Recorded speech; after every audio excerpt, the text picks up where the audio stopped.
Hello, welcome back to our channel. ഇന്ന് നമ്മൾ മഞ്ഞളിൻ്റെ ജൈവ കൃഷിരീതിയെ കുറിച്ചുള്ള വീഡിയോ ആണ് ചെയ്യുന്നത്. അത് പറയുന്നത് മറ്റാരുമല്ല, സലീം കാട്ടകത്ത്, മഞ്ഞൾ രാജാവ് എന്നറിയപ്പെടുന്ന അദ്ദേഹം തന്നെയാണ് അതിൻ്റെ കാര്യങ്ങൾ കൂടുതലായിട്ട് നമുക്ക് ഇന്ന് പറഞ്ഞു തരുന്നത്. അപ്പോൾ ഈ വീഡിയോ ഇഷ്ടപ്പെട്ടിട്ടുണ്ടെങ്കിൽ ലൈക്ക് ചെയ്യാനും ഷെയർ ചെയ്യാനും മറക്കരുത്.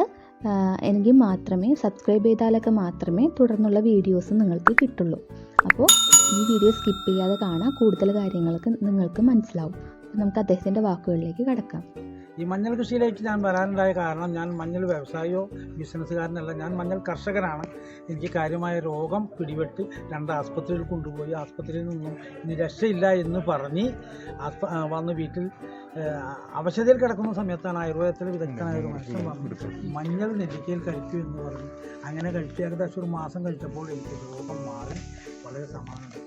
ആ കഴിഞ്ഞ മാസം രോഗശമനം വന്നതിന് ശേഷം പിന്നെ ഞാൻ വെറുതെ ഇരുന്നിട്ടില്ല. നേരെ മഞ്ഞൾ എന്താണെന്ന്, മഞ്ഞളിനെ കുറിച്ച് പഠിക്കാൻ നടക്കുകയും മഞ്ഞൾ ഇന്നതാണെന്ന് ജനങ്ങളെ പഠിപ്പിക്കുകയും ചെയ്യാൻ നടന്ന് ഏകദേശം 9 വർഷത്തോളമായിട്ടുണ്ട്.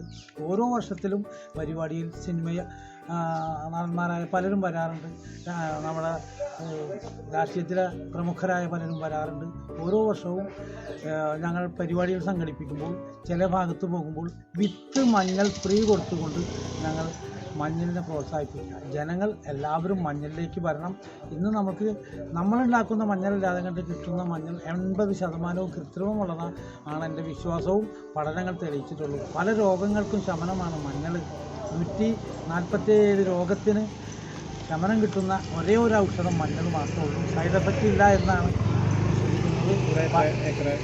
ഞാൻ ഈ വർഷം 5.5 ഏക്കറിൽ കൃഷി ചെയ്തിട്ടുണ്ട്. ആദ്യം 1.5 ചെയ്തു, 2.5 ചെയ്തു, പിന്നെ ഇത്തവണ 5.5 ഉണ്ട്.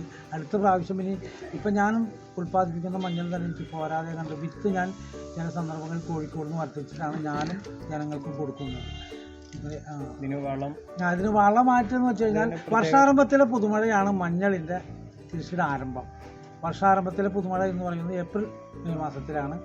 3 അടിക്ക് ബെഡ് എടുത്ത് 1 അടിക്ക് ഹൈറ്റ് എടുത്ത് 6 ഇഞ്ച് ആഴത്തിൽ 6 ഇഞ്ച് അകലത്തിൽ വിത്തിറക്കി 2 വളം ജൈവ രീതിയിലുള്ള 2 വളം ഒരു മഞ്ഞളിൻ്റെ കടയ്ക്ക് 400 ഗ്രാം വളം കൊടുക്കും. അങ്ങനെ 400-ൽ അല്പം കൂടുതൽ കൊടുത്തുകൊണ്ടും വിരോധമൊന്നുമില്ല.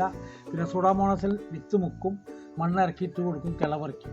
ഇതൊക്കെയാണ് ഇതിൻ്റെ ഏകദേശം ജാനുവരി ഫെബ്രുവരി മാസത്തിലാണ് ഇതിൻ്റെ വിളവെടുക്കുന്നത്. കാര്യമായ കേടുകളോ മറ്റൊന്നുമില്ല. നമ്മൾ കുറുക്കുമീൻ എടുക്കുന്ന ആൾക്കാർക്ക് ഞങ്ങൾ കൊടുക്കാറില്ല. എൻ്റെ മഞ്ഞളിനും എൻ്റെ കൃഷിക്കുള്ള പ്രത്യേകത, ഞാൻ വളം ഉൽപ്പാദിപ്പിച്ച് ഞാൻ അതിൻ്റെ വിളവിറക്കി ഞാൻ അതിൻ്റെ പ്രോസസ്സിങ് നടത്തി ജനങ്ങളിൽ ഞാൻ തന്നെയാണ് എത്തിക്കുന്നത്.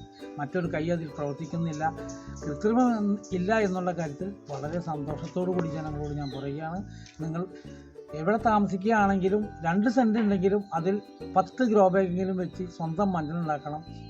ഈ പ്രാവശ്യം മഞ്ഞൾ വാങ്ങാൻ വരുന്നവരോട് ഞാൻ പറയുന്നത്, അടുത്ത പ്രാവശ്യം നിങ്ങൾ വന്ന് എൻ്റെ മഞ്ഞൾ വാങ്ങണ്ട, നിങ്ങൾ കൃഷി ചെയ്ത് നിങ്ങളുടെ ആവശ്യത്തിന് നിങ്ങൾ ഉണ്ടാക്കണം. ഞാൻ മഞ്ഞൾ വ്യവസായിയാകാൻ ഞാൻ ആഗ്രഹിക്കുന്നില്ല. ജനങ്ങളോട് വീണ്ടും വീണ്ടും പറയുകയാണ്, സ്വന്തം മഞ്ഞൾ ഉണ്ടാക്കണം. എല്ലാവർക്കും ഈ വീഡിയോ ഇഷ്ടപ്പെട്ടിട്ടുണ്ടാവുമെന്ന് വിചാരിക്കുന്നു. ലൈക്ക് ചെയ്യുക, സബ്സ്ക്രൈബ് ചെയ്യുക. ഇഷ്ടപ്പെട്ടിട്ടുണ്ടെങ്കിൽ മറ്റുള്ളവർക്ക് ഷെയർ ചെയ്തും കൊടുക്കുക. ഇതിൻ്റെ വിളവെടുപ്പിൻ്റെ വീഡിയോ ഞാൻ മുമ്പ് അപ്ലോഡ് ചെയ്തിട്ടുണ്ട്, അത് കാണാൻ മറക്കരുത്.